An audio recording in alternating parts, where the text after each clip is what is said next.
8வது முறையாக தமிழ்நாட்டை சார்ந்தவர் தாக்கல் செய்திருக்கிறார், மகிழ்ச்சி. ஆனால் 8 முறை தாக்கல் செய்ததனுடைய பலன்கள் என்ன, விளைவுகள் என்ன, வளர்ச்சி என்ன, நாடு கண்ட மாற்றங்கள் என்ன என்பதை தெரிந்து கொள்ள விரும்புகிறோம். இதற்கு முன்பும் பல அறிவிப்புகள் இது மாதிரி வந்திருக்கின்றன. இதற்கு இவ்வளவு நிதி, இவ்வளவு நிதி என்றெல்லாம். ஆனால் அவற்றினுடைய ப்ராக்ரஸ் ரிப்போர்ட் ஏதாவது இருக்கிறதா என்றால் அவர்கள் அதை சொல்ல வேண்டும்.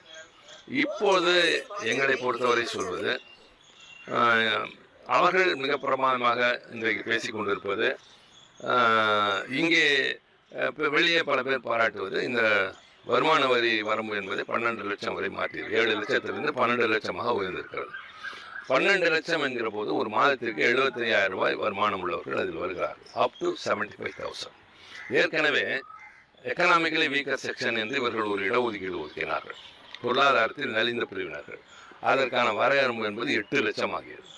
அது எப்படி அவர்கள் பொருளாதார அதாவது பொருளாதாரத்தில் குறைந்தவர்கள் நலிந்த பிரிவினர் என்று சொல்ல முடியும் என்றால், நான் சொல்லவில்லை, அரசாங்கத்தினுடைய குறியீடு என்பது பிபிஎல், பிலோ பாவர்ட்டி லைன், வறுமை கோட்டுக்கு கீழே வாழ்கிறவர்களுக்கு என்ன குறியீடு என்றால், கிராமப்புறத்தில் வாழ்கிறவர்களுக்கு 27 ரூபாய் ஒரு நாளைக்கு, வருமான நகர்ப்புறத்தில் வாழ்கிறவர்களுக்கு 33 என்றால் ஒரு மாதத்துக்கு 10,000 ரூபாய் நகரத்தில் வாழ்கிறவங்களுக்கும் கிராமப்புறத்தில் 810 ரூபா. இதை வைத்துக்கொண்டு எப்படி குடும்பம் நடத்துவார்கள்? ஆக பல அரசாங்கங்கள் சில இலவச அறிவிப்புகளை அறிவிப்பதற்கு முக்கியமான காரணம், ஏழைகள் இங்கே அதிகம் வாழ்கிறார்கள். இப்படி பேசுகிற பாரதிய ஜனதா கட்சியே டெல்லி தேர்தலில் என்னெல்லாம் அறிவிப்பு வந்திருக்கிறது என்பது எல்லோருக்குமே தெரிந்த ஒன்று. ஆக இவர்களுக்கு என்ன நலத்திட்டம்? இந்த கிராமப்புற வேலைவாய்ப்பு திட்டம், மகாத்மா காந்தி அதை நாட்களை உயர்த்துங்கள், சம்பளத்தை உயர்த்துங்கள் என்கிறார்கள் என்றால், இதை எதிர்பார்க்கிற மக்கள் எத்தனை கோடி பேர் இந்த நாட்டில் இருக்கிறார்கள்? ஒட்டுமொத்தமாக 140 கோடி மக்களில் 7.5 லட்சம் பேர், 7.5 கோடி பேர் வரி செலுத்துகிறவர்கள். அதில் 2.5 கோடி பேர் வருமான வரி செலுத்துகிறவர்கள். இதன் மூலம் பயன்பெற்றது அந்த 2.5 கோடி பேர் என்று வைத்துக் கொண்டாலும், மீது இருக்கிற 138 கோடி மக்களுக்கு என்ன அறிவிப்புகள் வந்திருக்கின்றன? வேலை வாய்ப்பை உருவாக்க என்ன செய்திருக்கிறார்கள்?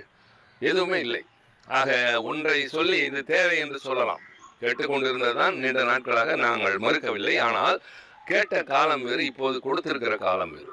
இப்போது பொருட்களின் விலை உயர்ந்திருக்கிறது. பொருட்களை வாங்க முடியாமல் தவித்த மக்களுக்கு கையிலே பொருள் வந்து சேர்ந்திருக்கிறது. அதற்கு பேர் தான் பணவீக்கம் என்று சொல்வார்கள், இன்ஃப்ளேஷன். பொருட்கள் விலை அதிகமாக இருக்கும், கையிலே பண தட்டுப்பாடு இருக்கும். பணம் அதிகமாக இருந்து வாங்குகிற நிலைக்கு வந்து அதுவும் உயர்ந்தால் அதுக்கு பேர் தான் இன்ஃப்ளேஷன் என்பது. இப்போது இந்த மிச்சப்பட்ட பணத்தை வைத்து அவர்கள் வாங்க முடியாமல் இருந்தவர்களை வாங்கலாம், தவிர சேமிக்க முடியாது. பணவீக்கத்தை கட்டுப்படுத்துவதற்கு என்ன நடவடிக்கை எடுக்கணும் அப்படின்றது எதுவும் பட்ஜெட்டில் தெரிவிக்கல, எதுவுமே கிடையாது, எதுவுமே கிடையாது. இப்போ வந்து இந்த சாதாரணமான மக்கள் நிறைவடைவதை போல ஒரு தோற்றம் வரும், அவ்வளோதான். சேமிப்பு, சேவிங்ஸ் என்பது ஒரு குடும்பத்தில் எவ்வளோ பேர் சேவிங்ஸ் பண்ணுறாங்கன்னு கொஞ்சம் பாருங்கள், கணக்கு எடுத்து பாருங்கள். நடுத்தர வர்க்கத்தில் கீழே இருக்கவங்கள பற்றி கணக்கே கிடையாது, அவங்களாம் சேவிங்ஸே கிடையாது. நடுத்தர வர்க்கத்தில் எவ்வளோ பேர் சேவிங்ஸ் பண்ணுறாங்கன்னு பாருங்கள். வர வருமானத்தில் வாழ்க்கை நடத்துறதுக்கே சரியாக போயிடும். நான் திருப்பி சொல்கிறேன், 1% மக்கள் இந்த நாட்டில் 50 விழுக்காடு வளத்தை அனுபவிச்சுட்டு இருக்காங்க.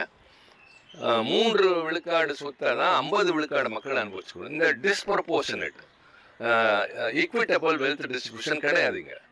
எல்லாத்துக்கும் மேலே வேலை வாய்ப்பை உருவாக்கணும். வேலை வாய்ப்பை உருவாக்காமல் எதுவுமே பண்ண முடியாது. அதுக்கு என்ன அறிவிப்பு இருக்கு? பிரதமராக இருந்தாலும் சரி, நிதியமைச்சர் நிர்மலா சீதாராமனாக இருந்தாலும் சரி, கீழ்த்தட்டு மக்களிலிருந்து அனைத்து தரப்பு மக்களையும் மேம்படுத்துவதற்கான ஒரு பட்ஜெட்டாக இருக்கிறது அப்படின்னு சொல்லி மாத்தடிக்கிறாங்க. அவங்க அப்படிதாங்க பேசுவாங்க. அவங்க செஞ்சதை அவங்க ஒன்றும் இல்லைன்னா கூட பாருங்க படம் காட்டுறோம்னு சொல்லலாம். அதை சரின்னு அதில் உள்நோட்டமாக பார்க்கக்கூடிய வேலை கடமை எங்களுக்கு தானே இருக்கு. நாங்கள் ஒன்றும் அவங்க மேலே வெறுப்பில் பேசலை. ஆனால் அவங்க சொல்றதுல ஒன்று உண்மையா இருக்கு. நீங்கள் விமான நிலையங்களுக்கு மேம்படுத்துவதற்கு அதிக நிதி ஒதுக்கீடு செய்யப்பட்டிருக்கிறது. அதே போன்று ஹார்பர் வந்து போர்ட்டு இதெல்லாம் வந்து மேம்படுத்துவதற்கு அதிக நிதி ஒதுக்கீடு செய்யப்பட்டிருக்கிறதெல்லாம் வந்து தெரிவிக்கிறாங்க. எங்கே முக்கியமாக பீகாரில் பண்ணியிருக்காங்க, கூட்டணி கட்சி இருக்கிறது. ஆந்திராவில் பண்ணியிருக்காங்க, கூட்டணி கட்சி இருக்கிறது. செஞ்சுக்கோங்க, அதெல்லாம் வேணாம். வளர்ச்சிக்கு இதெல்லாம் தேவை, கட்டமைப்பு உள்கட்டமைப்புலாம் வேண்டாம் அப்படின்லாம் நாங்கள் சொல்லவே இல்லை. நீங்கள் ரிப்போர்ட்டை காட்டுங்க, ப்ராக்ரஸ் ரிப்போர்ட் காட்டுங்க. எதற்கு முன்னால் நீங்கள் செஞ்சதில் என்னென்ன சாதிச்சிருக்கீங்க, என்னென்ன முன்னேற்றம் கொஞ்சம் தயவு செஞ்சு சொல்லலான்னா அது பரவாயில்ல. ஆனால் அதுக்கு எதுவுமே இல்லை. இப்போ நான் ரொம்ப முக்கியமான விஷயத்துக்கு வரேன். அவங்க நிதிநிலை அறிக்கையிலே ஒன்று சொல்கிறாங்க, இந்த நாட்டில் தொல்பொருள் ஆராய்ச்சி மூலமாக இந்தியாவில் இருக்கக்கூடிய அருமான அந்த மேனஸ்கிரிப்ட்ஸ் பழைய காலத்து ஆதாரங்கள் எல்லாம் எடுத்து நாங்கள் வந்து ஆவணப்படுத்துவோம் அப்படின்னு. அந்த நேரத்திலாவது இந்த அம்மா நம்ம தமிழ்நாட்டிலேருந்து வந்தவங்கன்னு அடிக்கடி நாமளும் சொல்லிக்கிறோம், அவங்களும் சொல்கிறாங்க, அது உண்மைதான். அவர்கள் ஒரு வார்த்தையாவது அண்மையில் கண்டுபிடிக்கப்பட்டு அமெரிக்காவில் இருக்கிற ஆராய்ச்சியாளரால் ஏற்றுக்கொள்ளப்பட்ட இரும்பை முதலாக தமிழன் பயன்படுத்தினான் 5370 ஆண்டு காலத்திற்கு முன்னால் என்ற அறிவிப்பை முதலமைச்சர் வெளியிட்டு அது பெருமையாக நாங்கள் விழாலாம் கொண்டாடி எல்லாருக்கும் சொன்னோம். அந்த பெருமை வந்து முதலமைச்சருக்கு எங்களுக்குன்றதுல மக்களுக்கு தமிழர்களுடைய வரலாற்று தொன்மைக்கு அதை பற்றி ஒரு வார்த்தை கூட அந்த கட்டத்தில் கூட சொல்லலை. ஏன் வந்து தமிழ்நாடுன்ற ஒரு பெயரை உச்சரிக்கிறதுக்கோ அல்லது அதை இப்போ பட்ஜெட்ல தெரிவிக்கிறதுக்கோ மத்திய அரசு தயங்குகிறது? நிதியமைச்சர் நிர்மலா சீதாராமன் தமிழ்நாட்டை சேர்ந்தவர், ஏன் அந்த அளவுக்கு அதிகாரம் கூட பட்ஜெட்ல வந்து தமிழ்நாடு பற்றிய ஒரு பேர் வரணும் அப்படின்னு அவர் நினைக்க மாட்டாரா? அவருக்கு அதிகாரம் இல்லையா? உங்களுக்கு தெரிந்த பதில் தான், இருந்தாலும் என் மூலமாக தெரிந்து கொள்ள விரும்புகிறீர்கள். எதிர்கட்சிகள் ஆளுகிற மாநிலத்தை இப்படித்தான் வஞ்சிப்போம், அவர்கள் என்னதான் முன்னேற்றம் கண்டாலும் நாங்கள் முடிந்தவரை அவர்களை நசுக்க பார்ப்போம் என்கிறார்கள். ஆனால் தமிழ்நாடு அதெல்லாம் மீறி தான் வருகிறது. தனிநபர் வருமானத்தில் இந்தியா வந்து தமிழ்நாடு இந்தியா என்பது 1,69,000, தமிழ்நாடு 3,08,000 3.8 லட்சம் 3.08 லேக் நம்முடைய தனிநபர் வருமானம். உற்பத்தி துறை, சேவைத்துறை, அக்ரிகல்ச்சர் இதெல்லாம் நம்ம வந்து பிரமாதமாக செயல்படுத்திட்டு இருக்கோம். அதனால் நம்ம இதெல்லாம் தாண்டி தான் வந்துட்டு இருக்கோம்.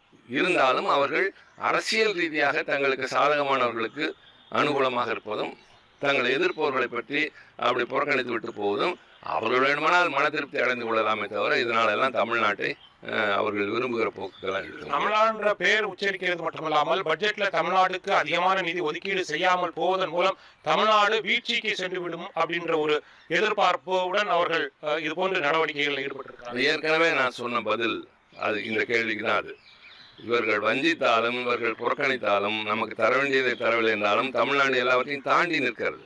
இன்றைக்கு ஆளுகின்ற திராவிட மாடல் அரசு, தமிழக முதலமைச்சர் தளபதி மு க ஸ்டாலின் அவருடைய திறமையான அணுகுமுறையால் நம்முடைய பொருளாதாரம் நிமிர்ந்து நிற்கிறது.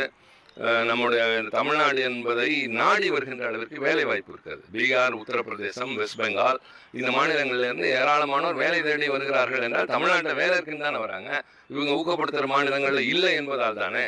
அதனால் அவங்க நினைத்தார்கள் சாதித்தார்கள் என்பதை விட அவர்கள் நினைப்பு எது வேண்டுமானால் இருக்கலாம், அதெல்லாம் தாண்டி தான் நம்ம நிற்கிறாங்க தான் நான் ஏற்கனவே உங்களுக்கு சொல்கிறேன்.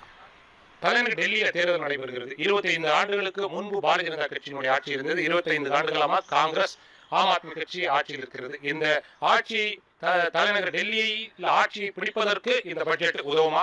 மக்கள் தலைநகர் டெல்லியில் இருக்கின்ற மக்கள் ஓட்டு போட்டு அவங்களை ஜெயிக்க வச்சிருவாங்க? டெல்லி தலைநகர் வாழ்கிற மக்கள் நன்றாக அரசியல் தெளிவுமிக்கவர்கள், எதையும் அலசி ஆராய்ந்து ஆழமாக பார்க்கக்கூடிய பார்வையுடையவர்கள், நல்ல தீர்ப்பு வழங்குவார்கள். நன்றி. ये बता, अगर एक स्टॉक 900 रुपए का है और मेरे पास सिर्फ 900 रुपए और मुझे खरीदने लेट्स से 5 स्टॉक